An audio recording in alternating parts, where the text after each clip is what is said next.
Hello. Okay, that's fine. So, okay.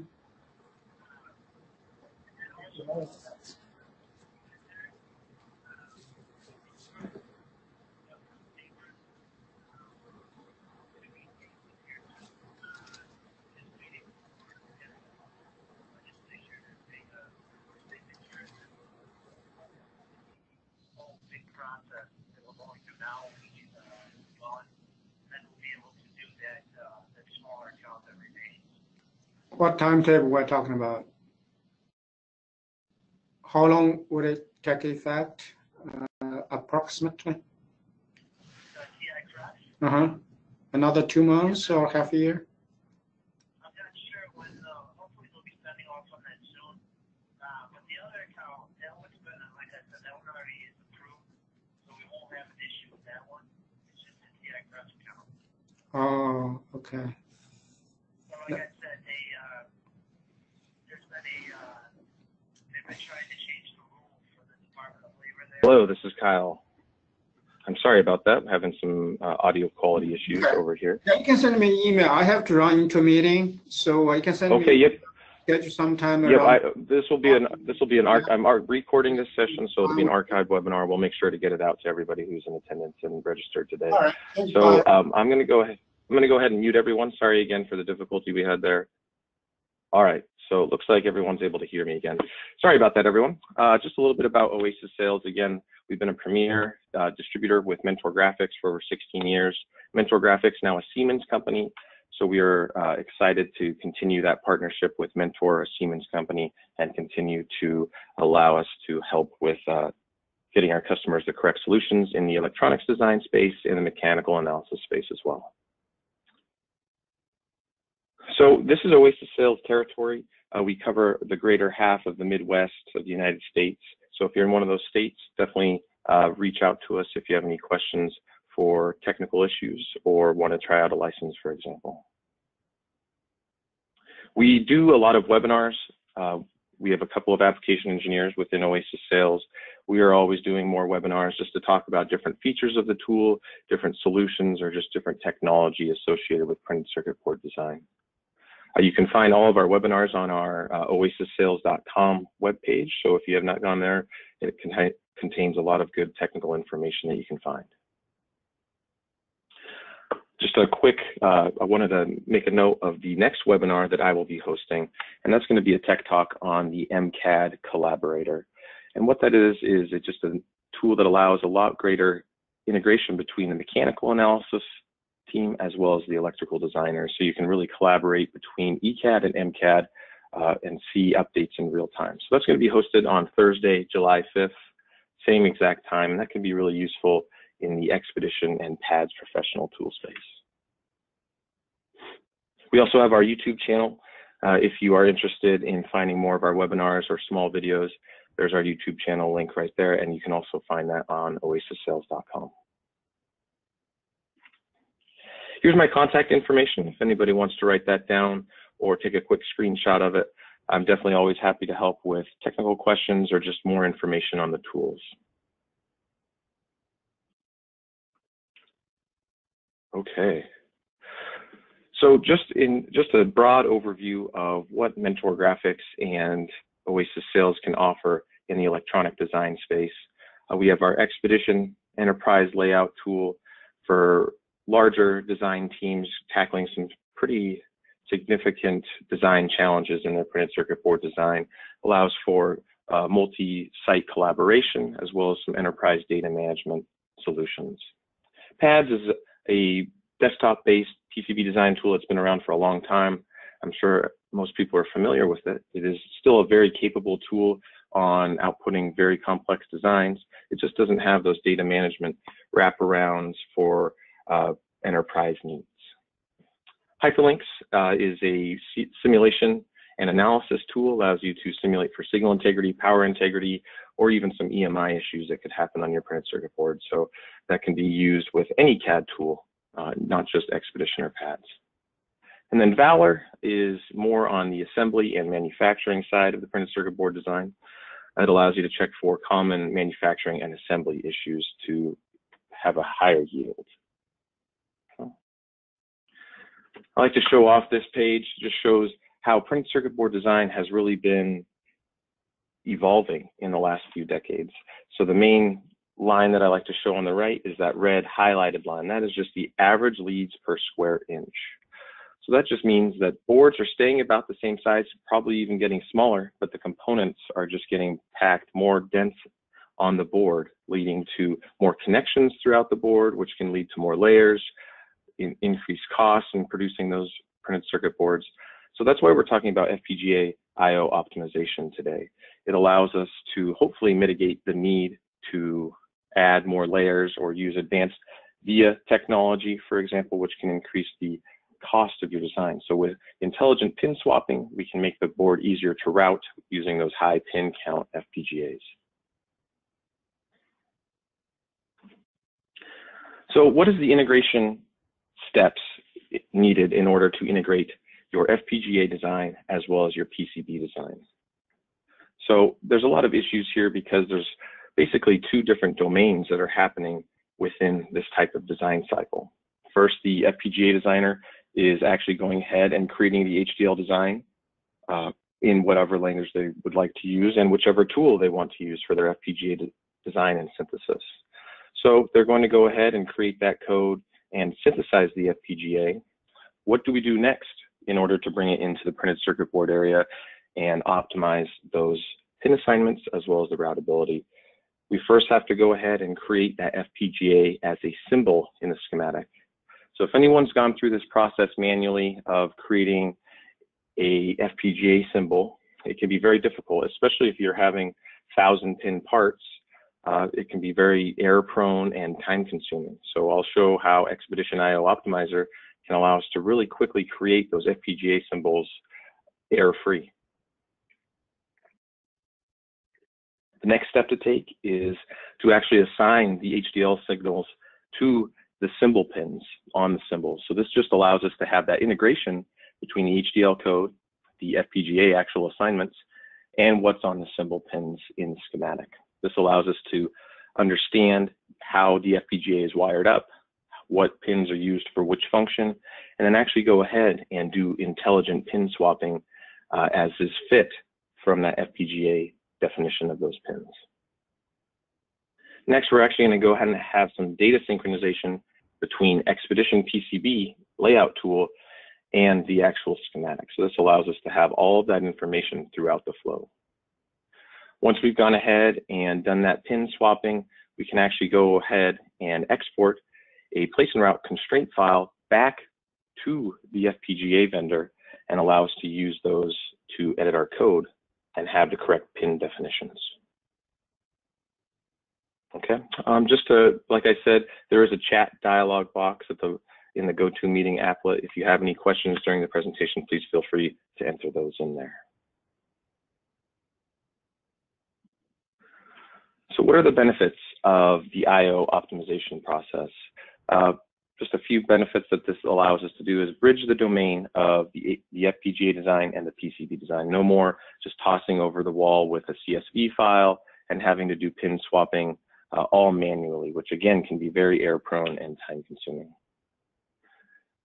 I'll show how easy this tool is to use in order to go ahead and actually do the optimization and make the board routable. Also, again, touching on those symbols, that's a very big pain point for a lot of people.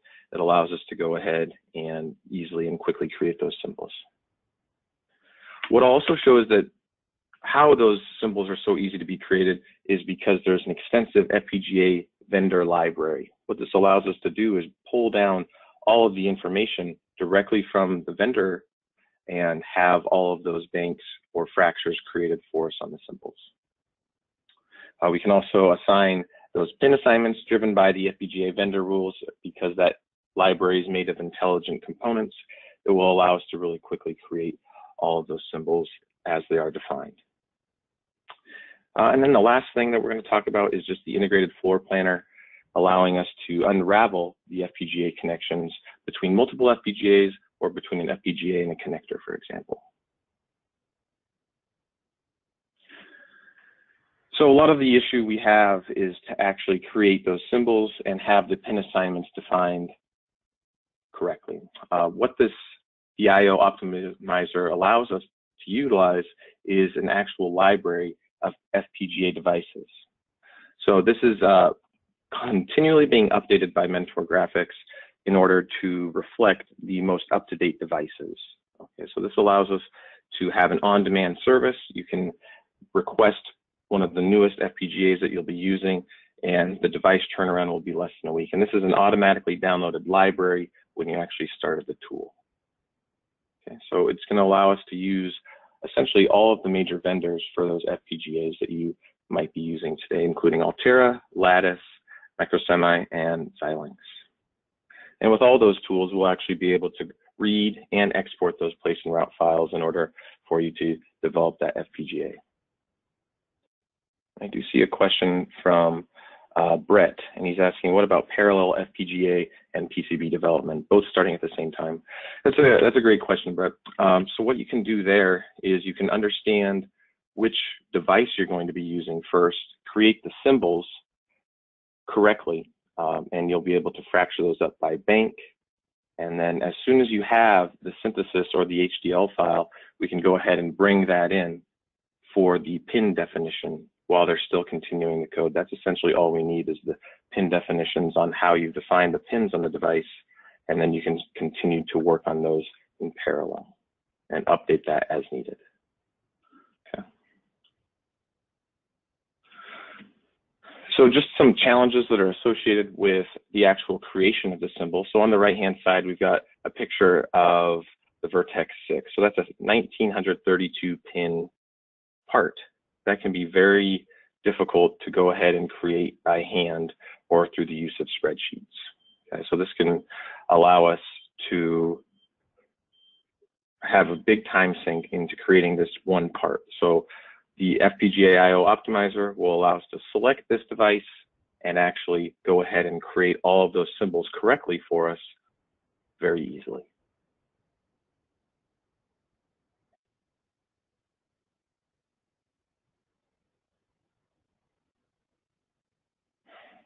So what we can do with this is the FPGA part wizard. It's a very, very simple process for a librarian to create the actual symbol for that FPGA device. Again, it's automated, fast, error-free, and is compliant to all of the rules that that FPGA actually has. And I will definitely step through how to create these FPGA symbols. All right, so once we've actually gone ahead and created the FPGA symbol, we can assign banks if needed, assign pins if there have not been assigned, and then actually bring that into the floor planner tool. What the floor planner tool actually shows is the placement data from Xpedition layout. It can bring in all of that information. It brings in the connections between pins on the FPGA and other extraneous components. So it brings in all of the layout data, and then it allows us to go ahead and do pin swapping and unraveling directly on those net lines. Okay. So once we play around with our different processes of how to do that unraveling or the pin swapping, it allows us to go ahead and export that back into the schematic tool and then forward annotate that into the layout tool. And I'll definitely show that. It shows how we can very quickly do some playing around with the pin assignments and forward that into Xpedition layout in order to make the routing much easier.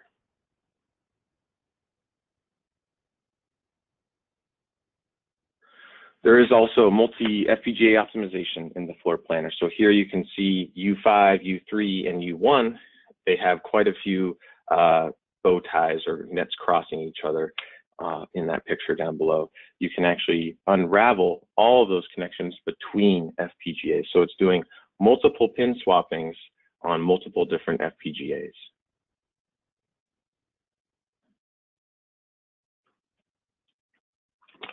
All right, I don't see any other questions in the chats right now, so I'm going to go ahead and actually hop into the tool.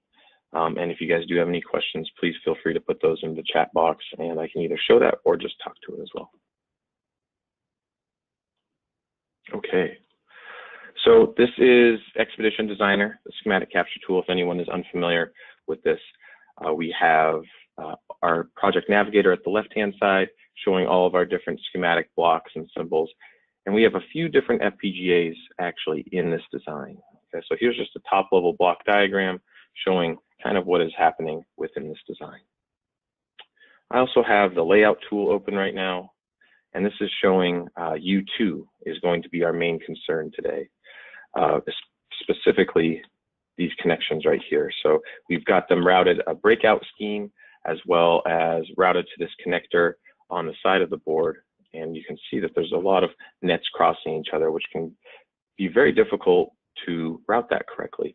So what we're going to do is going to use the FPGA I optimizer to go ahead and swap pins intelligently in order to hopefully unravel some of those rat's nests.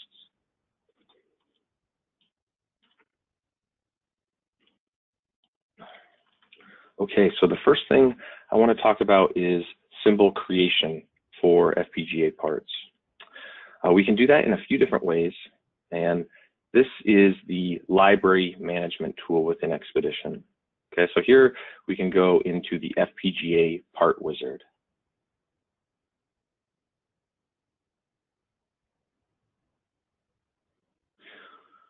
So this is the FPGA part wizard. It's a very simple to use and set up wizard that you can quickly create all of our symbols that we need for that FPGA.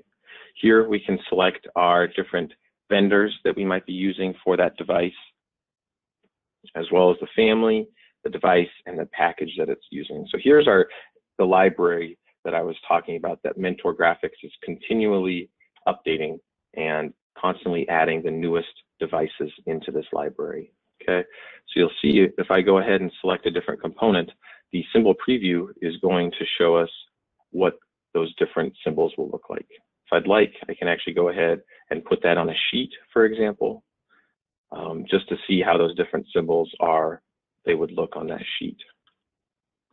Here's how those banks are going to be broken up by default on all of these different devices. Okay, so we'll actually get all of the pin names, the pin numbering systems directly from the vendor. Okay, so this is all correct data that's been verified, so you can have a high amount of confidence in using these symbols on your schematic. I'm just going to step through this FPGA part wizard fairly quickly that shows us kind of what's going on in this process. We can go ahead and determine how our different banks are going to be created. So symbol partitioning, aka fracturing or creating multiple symbols for one large pin device. We can go ahead and symbol partition by banks for power pins, ground pins, configuration pins, or JTAG pins, or by sides on the actual symbol. So if we want different sides of the schematic. Okay, so that's quite a large pin symbol still, so that might not be the best scheme. If we want, we can do a maximum pins per symbol and limit the number of pins on a symbol. That'll just create more of those banks for us. Okay.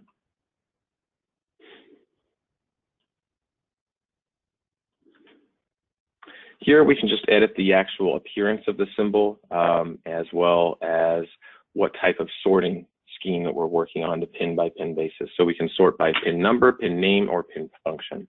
So again, this is just a wizard that allows us to really customize the look of how our symbols look and make sure that everything is created correctly. Okay. I'm just going to go ahead and create this Kyle's FPGA and put it in the correct partition here. Some more graphical settings. We can just set graphical settings on the actual symbol just to make it adhere to our company standards.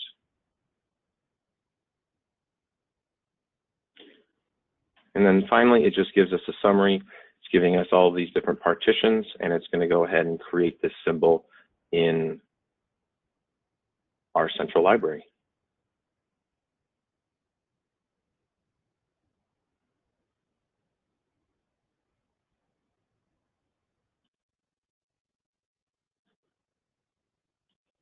So here we can see the FPGA that I just created It's creating all those symbols for us in the central library. The central library tool allows us to go ahead and preview these symbols if we want. If I want to just single click on those symbols, it's going to go ahead and show us what they look like. So I'm in the symbols section of the central library. I've also got a parts section that shows us the actual part that's created with those symbols. So you can see this is that FPGA that I just created, and here's all those symbol banks or fractured symbols that were created for this particular part.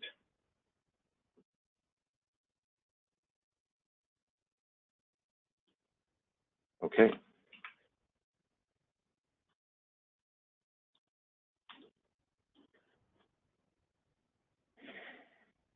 After I've gone ahead and created that part, I can actually take a look at it within the schematic tool. You'll see again, there's that Kyle's FPGA with all of those different symbols that I've gone ahead and defined. So you can click on these different fractures or banks, and you can just drag and drop those onto the schematic. Okay, so that's how easy it is to go ahead and actually create FPGA symbols.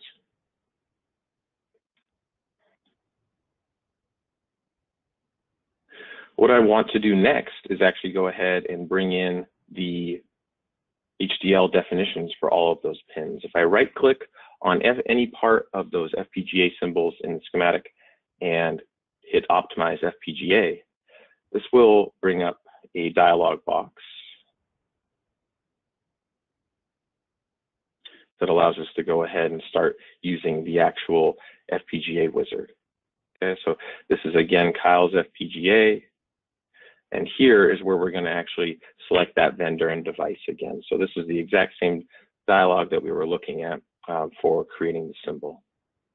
Here is where we can actually bring in our signal sources. Okay, so this is where we can bring in the actual VHDL or the Verilog as well, or a spreadsheet if you're still using a spreadsheet-based system in order to assign those pin definitions. We can browse directly to that in order to have the FPGA symbol pins on the schematic line up with what's actually reflected in the VHDL code.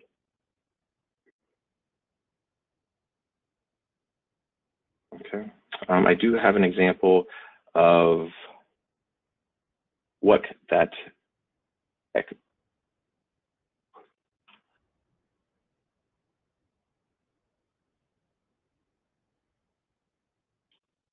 signal spreadsheet would look like. I'll go ahead and open this up. So this is kind of how the schematic or the spreadsheet for those symbols would actually be used in order for the pin definitions. Okay, so again, this can either be the VHDL, the Verilog, or a pin definition spreadsheet like this, showing the signal name, the type of signal, and then the actual pin property, if it's an input signal on the schematic symbol, or if it's an output. Okay, so this will pair up our symbol pins directly to our VHDL I/O definition.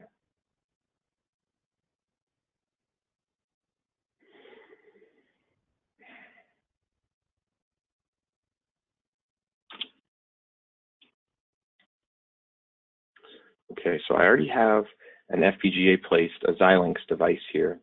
And once again, I'm going to go into the Optimize FPGA. Once we have all of that pin definition completed, this will actually open it up in our optimizer view. Okay, so this is showing our actual device with all of those pins that have been defined. So on the left-hand side, we have all of our different signals in HDL name, as well as the actual schematic symbol name, pin name. So if I select these different symbols, you can see them highlighted in red on the decal preview or the cell preview of that FPGA. So you can understand where our different pins are and where those signals are lining up with those pins on the device. If we have any blank definitions, that'll show within this dialog box here, showing that these pins have not yet been defined in the HDL code. Also, I can select the actual pin numbers on the right-hand side. This is the actual pins on the device, and you'll see once I select the pins M30 through K25 on our package, it will actually select those signals on the left-hand side, just so you can understand which pin on the physical device is connected to which signal on the VHDL code.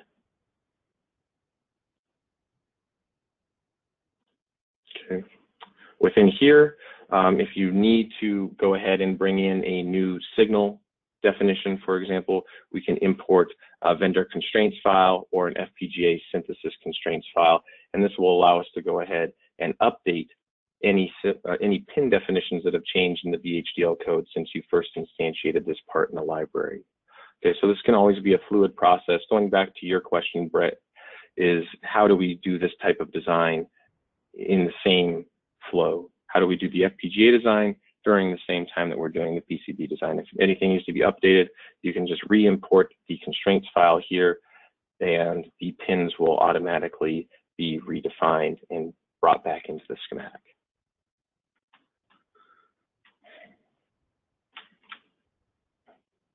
Okay, so after we have all of the signal pins defined to actual physical pins on the cell, now what I can do is actually go ahead and take a look at this in the floor planner view.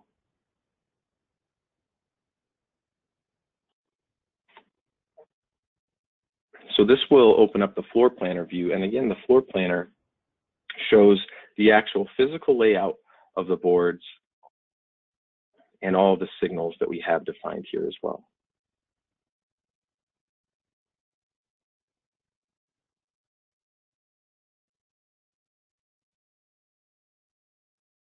So while this is opening up, this shows the exact placement information as well as all of the net lines that are coming over directly from the printed circuit board layout in Xpedition. So I showed the layout a little bit earlier, and it should look about exactly the same. On the right-hand side, we have all of the net signals, the actual connectivity of all of those signals.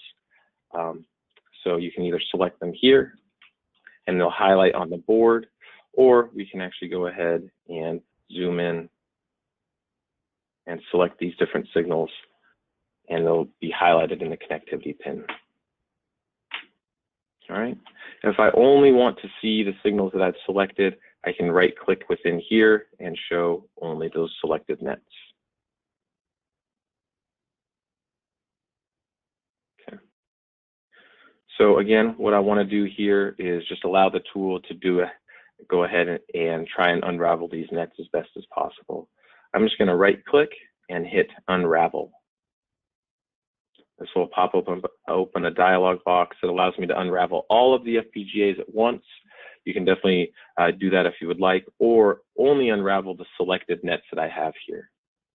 Just for some advanced options, if you would like, we can do pin swapping to unused pins, which might be a good idea.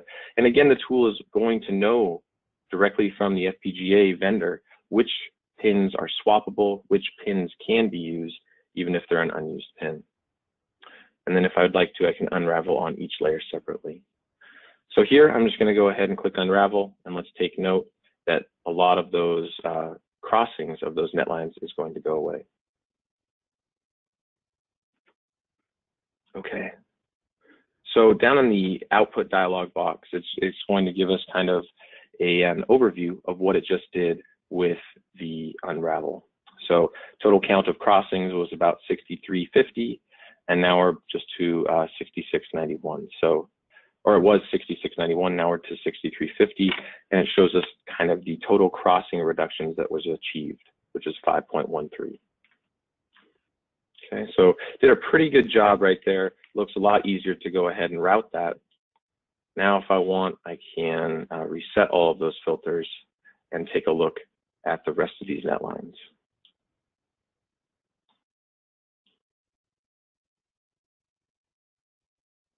All right, so once we've gone ahead and done some unraveling, now we can push all of these connectivity changes back into the schematic.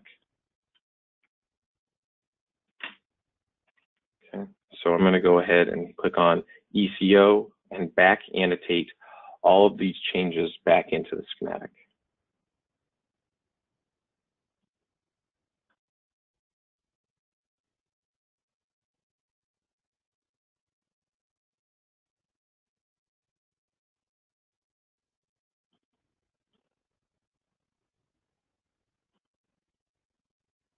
All right, so once I've done that, I can hop back into the schematic, and this, in all of Mentor's tools with Xpedition, there are project integration lights. So in the schematic, we see this amber light right where my cursor is right now, showing that there needs to be some sort of change. Update required, see the project integration box for details.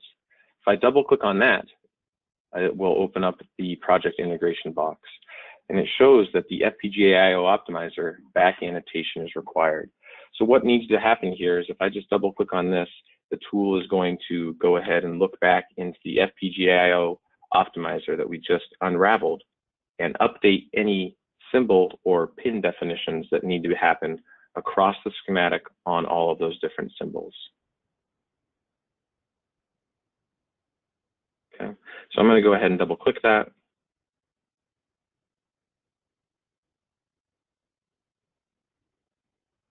And you can see in the bottom left, it's performing the update of those different symbols that we need to update.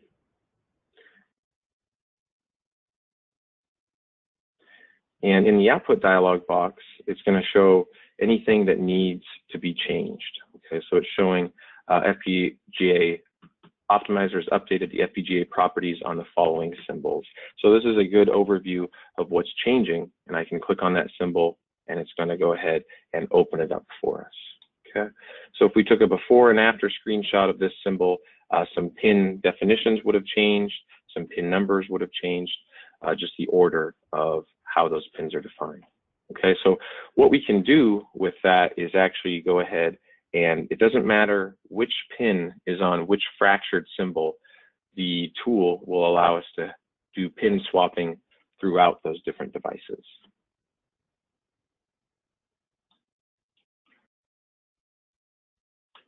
All right, so with that, I'm going to go ahead and hop back into Xpedition layout. Okay, so now that we've gone ahead and changed those symbols, we need to forward annotate those pin changes into the layout. So you'll see that we still have all of these net lines crossing each other. In the bottom right-hand side, again, we have the project integration lights. This just shows if there needs to be changes from the schematic, the constraints, or the library, for example. So if I go into the project integration dialog box, it shows us that forward annotation required because some connections have changed. So all we have to do in order to forward annotate those changes, click on that amber icon, and the tool will take care of the packaging process as well as the forward annotation process, and we should see those net lines being unraveled.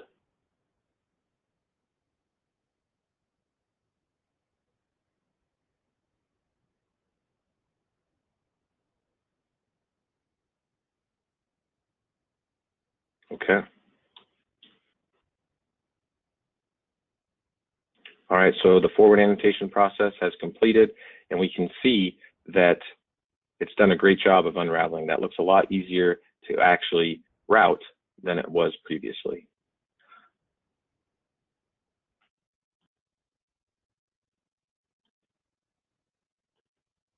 If I want to, I can actually just do some quick routing using the sketch router.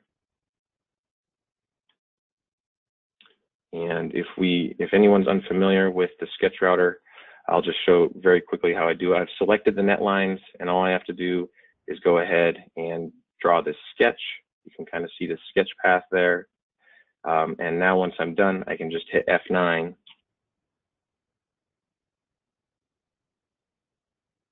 And the tool is going to go ahead and sketch route those traces for us. Okay, so that's done on layer 4. Now if I hop up to the other signal layer, which is green,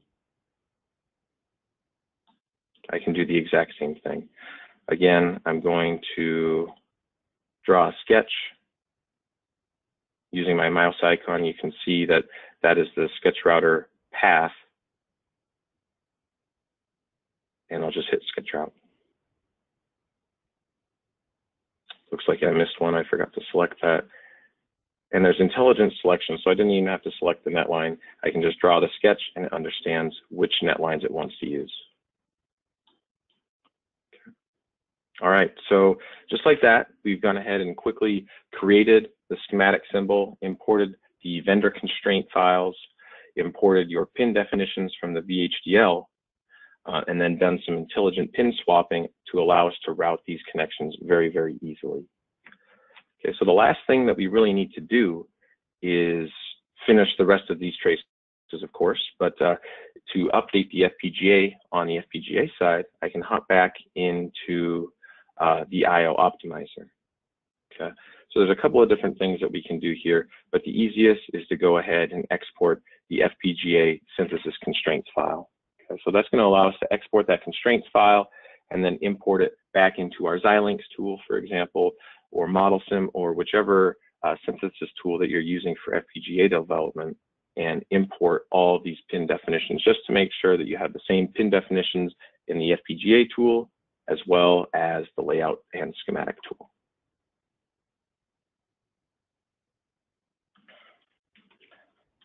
All right, so that was all I was planning on showing. Again, I don't see any other questions in the dialog box. Feel free to pop some of those in there if you have any questions.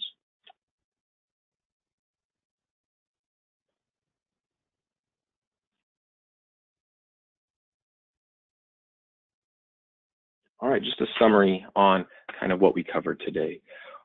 What does the IO optimization technology provide to you? It bridges the domain of the HDL-based FPGA design and the printed circuit board design. Hopefully I showed well enough that how we can interact between those two tools and how that can really simplify the process of doing all that pin swapping as well as symbol creation.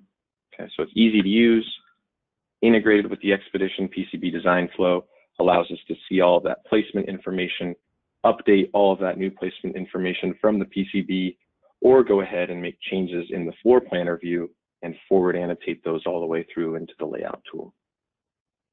Okay, and then the last thing I like to point out is the comprehensive library of those FPGA vendor devices.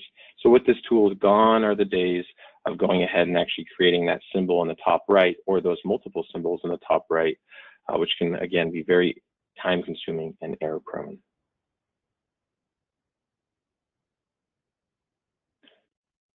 All right, again, save the date.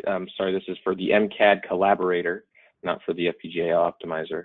Let me pull up the save the date. Again, my next tech talk is going to be for the MCAD collaborator on Thursday, July 5th, again at 8:30 Pacific time.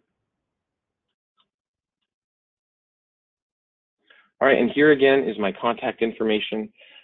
Again, no questions in the dialog box, haven't seen any.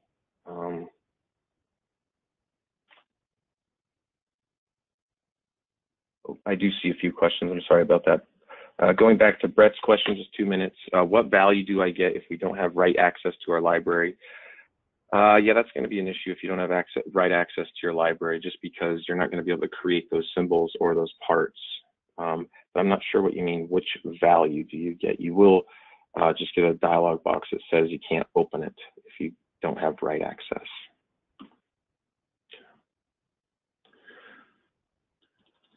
All right, again,